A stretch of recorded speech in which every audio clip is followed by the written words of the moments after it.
What is up, my friends, and welcome to the UFL Week In Review, one of the longest running UFL podcasts in human history. In this week's episode, we dive into Week 8. We got DFS Insight, recap on the scores, bets we skipped this week. We've got fantasy football, plus our Pickem choices and announcements for this week's awards. Remember, don't forget to like and subscribe on YouTube, leave us a review on iTunes and Spotify, and email us at podcast@uflnewshub.com or call 888-430-7692 extension 3 to be part of the show. Let's get started. USFL is in business. The USFL is underway. There's no doubt spring just got stronger. All right, let's take a look at our DraftKings lineup. Again, 82 points for me. Adrian Martinez did well, 35 points. Guys, just got to put him in the lineup. John Lovett, 26.5% start rate, only 37 yards. We'll get into who took his yards away from him. Sal Cannella, good pick, 37.3. He's been hot, 23 points. Hakeem Butler was a no-show at 6.9. Chris Rowland, thought he would do something at 4%. He did give me 8 points for a guy that was at 4,400. Austin Jr. at 5,000 was 11% start. He got 4 points in the Roughnecks defense, got me 0. The guy who won it all in this, we'll go to the top here, all the way to the top. He got 134 points. Adrian Martinez, Matthew Colburn, 23 points for him and a 21% start. Ty Scott, DC Defenders, 18 points. He looked good. Chisholm from Houston at 7% start, got him 15. Sal Cannella, he got him in his lineup. Jacob Sailors at 11 points. And then the Panthers D at 7. Those are kind of the winning numbers there. On another league, the guy who got first place, same thing. Those are the kind of numbers you got there. And fantasy-wise, Adrian Martinez led the way with 42 points. Quentin Dormady, 27 points. Anthony McFarland Jr., hence why I lost those points. 26 points. Sal Cannella up there. 23, David Davis. Always the showboats are terrible, except for him, 23 points. Colburn, again, 22 points for the Panthers. Defenders, Jordan Ta'amu put in the game, 22 points. Luis Perez, 22 points.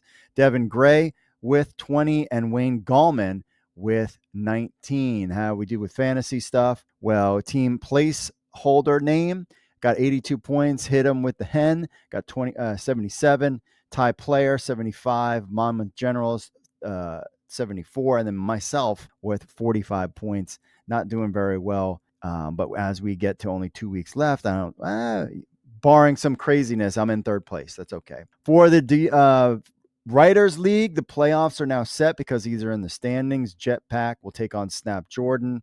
Jetpack will take on Omar, and Brahma Stampede will take on Snap Jordan. Got 2 teams at 7-1, and then a 5-3 team and a 3-5. Me, 1-7. I need to pay attention more because I'm like doing 1,000 other things.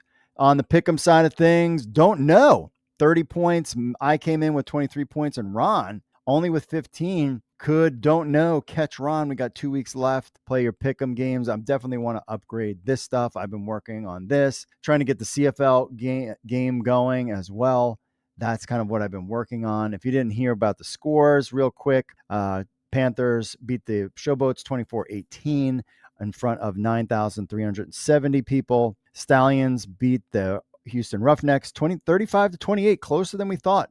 10,245. Battlehawks beat America's team and knocked them out essentially 26-21 in front of 32,403. And then the Brahmas, the Renegades are so close, 20-15, 11,000 there in San Antonio. That's a good number. And then they'll make the playoffs. Hopefully that will help. San Antonio needs to be that second up there with the DC Defenders. You got to be Battlehawks number 1 in attendance.